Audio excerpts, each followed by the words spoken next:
네, 시장 안에 궁금증들 정말 많으시죠? 오늘도 그 질문들 모아서 해결해 보도록 하겠습니다. 자, 오늘은 다올투자증권 이성웅 차장 나와 계십니다. 어서 오세요. 네, 안녕하십니까? 네, 오늘 첫 번째 질문부터 풀어가 보도록 하겠습니다. 첫 번째는요. 오늘도 핫하게 흘러가네요. 노벨 문화상 관련해서 특수, 노벨상 특수 이렇게 달려 있는데 출판사들이 지금 뭐 논았다고 하잖아요. 원세 잘 가고 있고 주가도 이에 발맞춰서 오늘 예스24 또 한 번의 상한가 같더라고요. 자, 세 가지 포인트 우리 차장님께서 방송 전에 전해주셨는데 세 가지 포인트부터 열어보도록 하겠습니다.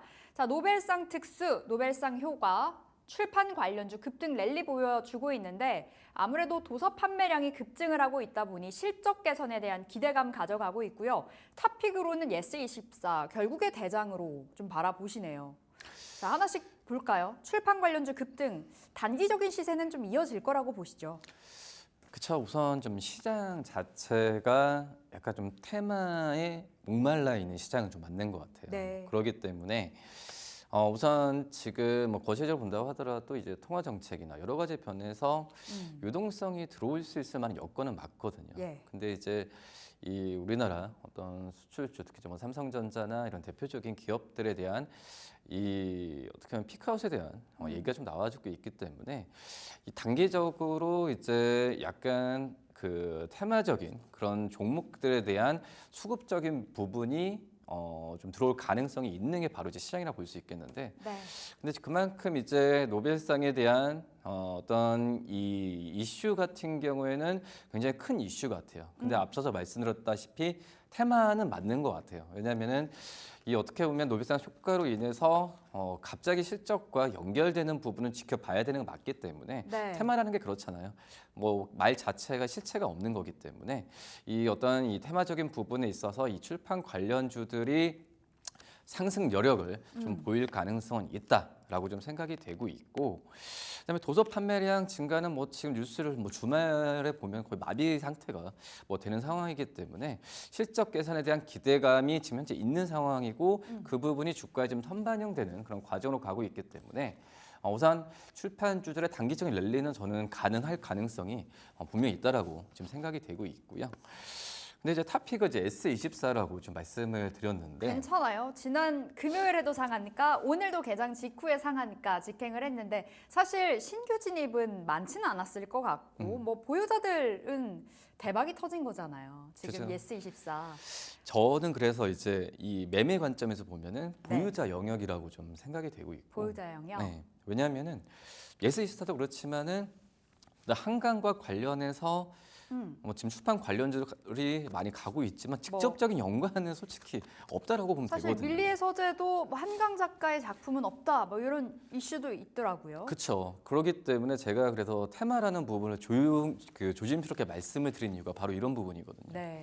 그렇기 때문에 뭐 예림당도 많이 가고 있긴 하지만 그쵸. 예림당은 이제 아동 서적을 전문으로 하는 기업이기 때문에 실질적으로는 예스24가 어떻게 보면 도서 쪽에서의 플랫폼을 가지고 있는 어떤 유일한 좀 기업이라고 같아요. 이제 인터파크 같은 경우에도 도서 쪽은 이제 안 하잖아요. 네. 뭐 그런 점을 본다고 한다면 이 출판주 중에서 앞으로 주가 잘 간다라는 것보다도 그래도 그나마 좀 이 도서 판매량에 의한 실적 부분을 네. 얘기한다면 예스24가 낫지 않나라고 해서 말씀드립니다. 대장입니다. 1개월로 봤을 때 47% 올랐는데 사실 뭐 금요일 그리고 오늘 오른 게 이제 47%, 단숨에 50% 가까이 올라간 거고 그간 사실 주목을 받을 종목은 아니었잖아요. 아니었죠. 네. 특별한 무언가 이슈가 모멘텀 플레이를 할 수 있는 종목은 아니어서 보유자들의 영역에서 좀 볼 수 있다라는 부분이고 3개월로 봤을 때 95% 보여줬습니다.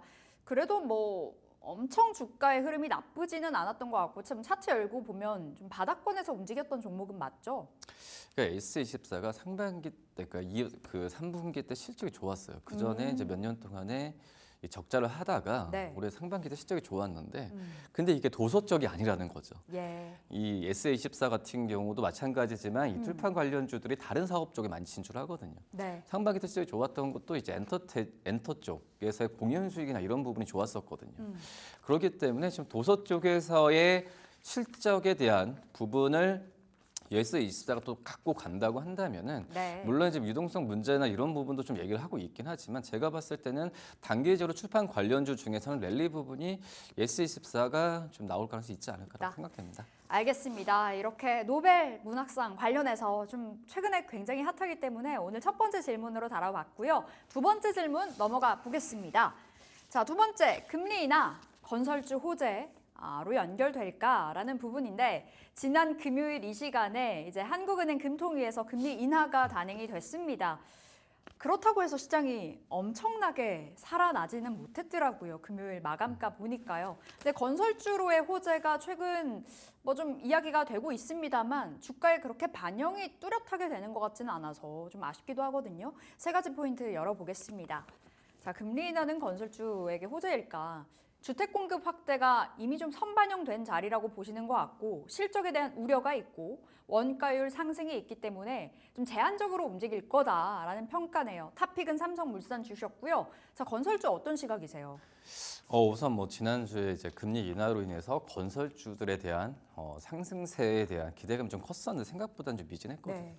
근데 이미 미국에서 빅컷을 했을 때 올랐어야 돼요. 그러려면 금리 그래요? 인하에 대한 모멘텀으로 이 건설주가 오르려고 한다면 근데 빅컷이 나왔음에도 불구하고 건설주들이 주가가 많이 안 올랐던 걸 봤을 때 뭐 우리나라가 이제 그 금리 인하가 한다고 해서 이 미국의 빅컷에 대한 효과 부분보다도 더 클까? 그건 아니라고 생각이 되고 있거든요. 예. 그렇기 때문에 미국 쪽에서의 빅컷에 대한 부분에 있어서 뭐 주가적인 측면에서 봤을 때 담담했던 걸 보면은 이 지난주에 우리나라 금통위에서의 금리 인하에 대한 효과를 너무 크게 기대하는 거는 좀 아니지 않았나. 네. 그리고 이제 뭐 이 매매거래 그 주택 매매 거래량이나 이런 부분에 증가에 대한 이슈 같은 경우에도 주가에는 이미 좀 선반영됐던 그런 감이 있기 때문에 그런 이유가 뭐냐라고 본다고 한다면 역시 실적에 대한 부분이 우려 같아요. 원체 업황이 안 좋잖아요. 건설 자체가요. 업황도 안 좋고 지금 올해 지금 3분기 이제 실적 발표가 이제 본격적으로 될 텐데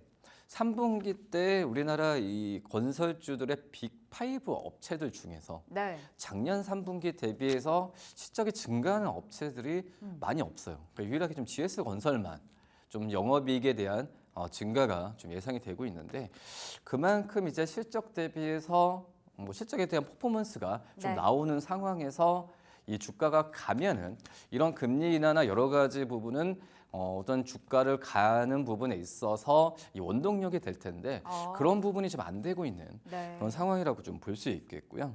역시 PF 쪽에서의 부실에 대한 네. 영향 같은 경우가 아직까지는 지금 현재는 지금 시장에서 남아 있는 그런 상황으로 좀 가고 있는 거고요. 또 이제 미청구 공사의 증가나 또 이제 원가율 부분에 있어서 상승 같은 경우가 지금은 이 3분기 실적뿐만 아니라 아직까지 연말까지의 실적에 대한 부담감은 네. 좀 있지 않을까라고 생각이 됩니다. 좀 어느 정도 제한적일 거라고 봐주신 거고 앞서서 실적적인 측면에서 봤을 땐 현대건설이라고 하셨나요? GS건설. GS건설. 네. 그럼 GS건설이 아니라 삼성물산을 가져오신 이유는 배당까지도 좀 보시는 거예요? 그렇죠. 약간 어. 주주 뭐 친화적인 정책이 이 건설 업종 중에서는 삼성물산이 제일 앞서 나가고 있고 네. 그러니까 두 가지 포인트인 것 같아요. 삼성물산은 다른 건설업체 대비해서 물론 이제 삼성물산도 건설 부분 쪽에서의 사업 비중이 더 크지만 네. 삼성물산은 뭐 바이오도 그렇고 뭐 식음료도 그렇고 여러 사업 부분을 좀 같이 하고 있는 그런 상황이고요. 네. 제가 앞서서 이제 실적에 대한 부분을 이 원가율이 좀 약간의 시장에서 지금 문제라고 좀 얘기 드렸는데 삼성물산 같은 경우에는 이 어떻게 보면 그 건설하는 부분에 있어서는 좀 제한적으로 가고 있거든요. 네. 서울권 중심이나 아니면 삼성 쪽에서의 그룹의 하이테크 쪽 이쪽에서의 이 건설에 대한 사업 부분이 집중이 돼 있는데 그만큼 이제 우리나라 서울권역에서의 건설 부분의 원가의 상승을 가격으로 전가하는 부분이 좀 잘 돼요. 네. 예, 그렇기 때문에 제가 봤을 때도 이 뭐 다른 건설업체 대비해서 이 건설 쪽에서의 비중이 적다라고 하더라도 여러 사업 부분을 같이 하고 있는 면에서는 저는 삼성물산 좀 안정적이지 않나라고 생각해요. 오히려 건설의 비중이 적어서 호재일 것도 같아요. 좀 더 힘을 낼 수 있는 부분일 것도 같고 삼성물산이 오늘 자리에서는 뭐 보합권 부근에서 엎치락뒤치락 하고 있고 한 3개월, 6개월까지 한번 봐볼까요? 삼성물산 최근 원체 이제 건설주 주목도가 없었다 보니까 주가 흐름도 잘 모르겠어요. 3개월 동안 9%가량 빠졌고 6개월 동안으로 봤을 때는 한 7%가량의 하락을 보였습니다. 15만 7천 원이 올해 뭐 고가로 좀 보여지는데 어디까지도 볼 수 있을까요, 그럼?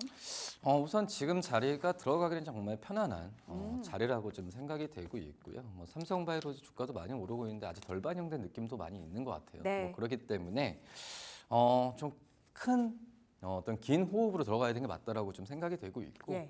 그래서 목표 주가는 저는 전고점에 대한 부분은 갈 가능성 굉장히 좀 높다. 네. 그래봤자 뭐 15% 정도 이런 이 목표 주가이기 때문에 증권사들 제시하는 목표 주가보다는 낮은 현재 15만 7,600원보다도 그 이상을 제시하고 있기 때문에 저는 지금 현재 가격에도 충분히 매수 관점 접근해도 나쁘지 않다고 생각이 됩니다. 네, 알겠습니다. 15만 원 선, 사실 2월이 전고점이었다고 하더라고요. 17만 원까지도 좀 긴 호흡에서는 긴 호흡을 가야 괜찮다. 될것 같아요. 알겠습니다. 추워질 때 또 배당에 대한 매력도 있잖아요. 삼성물산 탑픽으로 받아봤고요. 자, 세 번째 질문 가보도록 하겠습니다. 세 번째는요. K방산주 신드롬 지속될까인데요. 원체 올 한 해 방산이 너무 좋았고 뭐 주춤하나 싶다가도 방산 잘 가는 것 같아요. 원전이랑은 다른 행보를 보여주고 있는 것 같은데 세 가지 포인트 열어보겠습니다. 자, MSCI 지수 편입 그리고 호실적 평가 달려있고 수출 비중 확대, 수익성 개선. 결국의 탑픽은 현대로템. 원체 이제 수출주, 실적주로서의 면모를 제대로 뽐내고 있는 게 방산인데요. 지금 자리에서 방산 더 간다고 보세요? 그렇죠. 앞서서 이제 저희가 뭐 출판주, 건설주 얘기했지만 기본적으로는 이제 실적이 되면은 상승 랠리지만 신고가를 기록하고 있잖아요. 그렇죠. 여러 MSCI 지수 편입이나 여러 뭐 좋은 이슈는 아니지만은 중동 쪽에서 지정학적 리스크 이 방산주한테는 그게 상승 모멘텀이거든 주가 측면에서 이런 게 외부적인 긍정적인 이슈가 됐을 때 시작까지 기본적으로 된다고 한다면은 당연히 신고가는 가는 거거든요. 네. 그렇기 때문에 뭐 실적 저희가 이제 그 패널분들 나와서 1차적으로 실적으로 다 얘기하는 부분이 그냥 얘기하는 게 아니에요. 실적이 방산주처럼 실적이 되면서 이 외부적인 이슈까지 되었을 때 주가가 신고가를 가는 건 당연하다고 생각이 되고 있거든요. 그만큼 이제 이 방산주들 같은 경우에는 호실적에 대한 부분은 계속해서 이어질 가능성이 좀 크다라고 좀 생각이 되고 있고 이 뭐 러시아 우크라이나 이 전쟁이 휴전 상태로 간다고 하더라도 또 이제 중동 쪽 리스크 나오고 네. 그리고 이 휴전이 된다고 하더라도 당연히 이 유럽을 중심으로 한 이 선진국들 같은 경우는 GDP 대비해서 이 방산 국방비를 거의 이제 5% 이상 올릴 가능성이 크거든요. 엄청 늘린다고 하더라고요. 그렇죠. 이제 그만큼 이 방산주들에 대한 관심은 좀 꾸준하게 네. 어떤 실적으로 연결이 되고 있기 때문에 가져야 된다라고 생각이 되고 있고 그리고 이제 이 수출 쪽에서 비중이 확대돼요. 근데 우리나라 내수보다도 수출 비중이 엄청 크죠. 늘어날수록 영업이익도 많이 늘어나는 구조거든요. 최근에 LIG 넥스원이 이라크 그쵸? 관련해서 네. 수출했다라는 네. 소식도 있었고 현대로템은 아직은 뭐 추가적인 이슈가 전해지진 않습니다만 K2 관련해서도 모멘텀이 좀 기대되잖아요. 그렇죠. 이 어떻게 보면은 이 LIG 넥슨이 이라크 쪽에서의 이 수주에 대한 부분이 그 전에 이제 동유럽 쪽을 중심으로 한 수주에서 이제 중동 쪽으로 넘어가는 부분이거든요. 근데 그게 뭐냐면 이 우리나라 방산 쪽에서의 그 좋은 그 수출에 대한 부분, 좋은 부분이 우리나라 사계절을 갖고 있죠. 제가 항상 말씀을 드리는데 추운 나라든 더운 나라든 우리나라 이 방산 품목에 대해서 부식 부분을 굉장히 좀 적기 때문에 우리나라 방산 품목에 대해서 선호도가 굉장히 크거든요. 네. 그냥 우리나라 방산 품목을 어떤 시기가 맞아서 추출하는 게 아니고 그만큼 이제 특수성에 대한 인정을 받는 게 바로 이제 우리나라 방산 품목이기 때문에 내수보다는 수출 쪽에 나가야 어떻게 보면은 이 가격 경쟁력이나 이런 부분이 있기 때문에 이 마진이 많이 남는 구조거든요. 네. 뭐 그렇기 때문에 이 방산주들 같은 경우에는 계속해서 좀 관심을 가져야 되는 게 맞다라고 생각이 됩니다. 알겠습니다. 방산 안에서 탑픽 현대로템인데요. 원체 고가권 아닐까 이런 생각 드는데 자 확인해 볼게요. 시세. 현대로템 오늘은 한 0.8%가량의 하락 보여주고 있고 최근에 이제 철도 관련해서도 주목을 많이 받고 실적 좋고 수출 잘 되고 현대로템 너무 비싼 거 아니에요? 아유, 안 비싼 것 같아요. 안 비싸요? 비싼 것 같고. 괜찮다. 오. 현대로템이 이제 올해 초부터 좀 올라갔을 때 뭐 4만 원 올라가더라도 네. 너무 많이 올라갔다. 뭐 이런 얘기도 많이 했었거든요. 맞아요. 저 항상 이때 얘기했잖아요. 사야 현대로템. 된다. 네, 사실 사야 된다. 조선이랑 시각이 비슷하셨어요. 예. 그렇기 때문에 저는 근데 이 가격 같은 경우는 충분히 나쁘진 와. 않다라고 좀 생각이 되고 있고 네. 또 이제 뭐 실적에 대한 뭐 폴란드 쪽에서 얘기가 계속 나왔기 때문에 잠깐 소강 상태인 거지 주가 급락하거나 그런 일은 없었잖아요. 그렇죠. 이때마다 사실상 매수 기회였던 것 같아요. 이때가 이제 추세 꺾였을까요? 이런 질문을 제가 한 차례씩 드렸었는데 그때마다 기회였거든요. 그래서 좀 시간 되면 말씀드리지만 주가가 올랐을 때 네. 조정을 안 받는다는 건 뭐냐면 더 추가적인 상승력이 있다는 네. 거거든요. 뭐 자, 그렇기 그러면 때문에. 어디까지 볼까요? 그래서 우선은 이렇게 할게요. 우선 목표 주가 10%라 6만 7천 원 정도를 제시를 하는데 예. 6만 7천 원 갔을 때 매도가 아닙니다. 6만 7천 원 가면은 추가 매수를 할까? 아. 아니면 보유할까? 그럼 생각하는 가격이 바로 이제 6만 7천 원 목표 가격이고 네. 그때 되면은 제가 항상 이제 말씀드렸듯이 목표 주가 왔을 때 추가를 할지 그 생각할 수 있는 그 시점이 바로 이제 목표 주가가 도달했을 그 가격이기 때문에 그래서 목표 주가 제시하는 거거든요. 알겠습니다. 아, 차장님만 만났다 하면 그때 살 걸 뭐 이런 생각이 드는 것 같은데 67,000원 바라보면서 1차적으로 좀 대응을 해보도록 하겠습니다. 자, 질문들 여기서 인사드릴게요. 오늘은 다올투자증권 이성웅 차장 함께했습니다. 말씀 고맙습니다. 네, 감사합니다.